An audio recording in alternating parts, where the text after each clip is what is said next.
akong pizza, guys.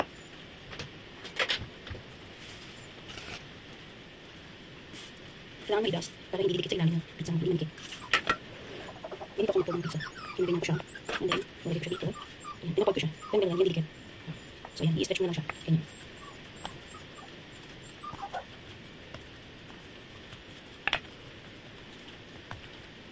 Alam niyo ba na sa Italy, pinaperment pa nila yung pizza dough. So, gagawin nila yun sa gabi. Tapos kinapakasan pa nila yung sister. Pero nilalagay nila yung sa refrigerator, guys. Oo. Kaya yung dough nila, sourdough yun. So, yun yung sourdough. Dito kasi sa atin sa Philippines, gusto natin yung matamis-tamis yung pinaka-dough natin. So, yung pizza natin ay matamis-tamis yung tinapay. Sa Italy, or sa Europe, yung dough ng pizza nila, sourdough yun. So, pinaperment pa nila yun at least one night.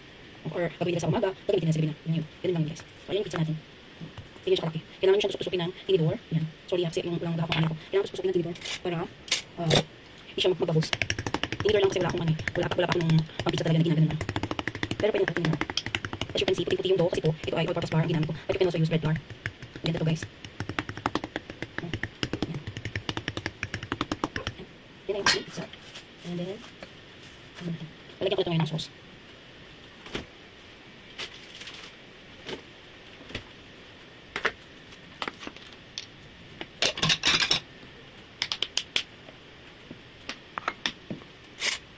Ito yung pizza sauce. So, homemade na pizza sauce.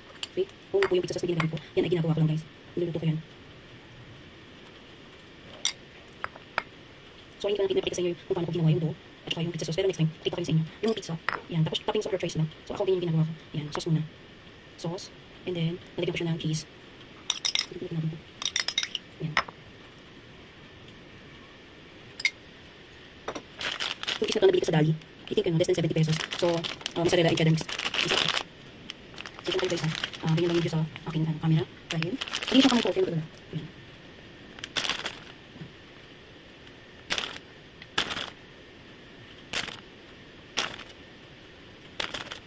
Ito yung balot, siguro kaya natin ito dalawang pizza. Ayan. So, ayan na. Ating pizza. Sasagin na natin. Dahil ito ay Italian. I wanted to put some. Ayan. Hawaiian pizza. Italian pizza is vegetables and mozzarella cheese. And pepperoni. Ganun. So, ito ay wala lang, hindi lang namin kumain ng pizza. Ganun. So, yun guys. So, yung gusto namin meron bell pepper. At saka may onions. Yun kasi yung hindi namin dito. May bell pepper, may onion. Isa sa inyo kung gusto nyo chop yung onion nyo or slice.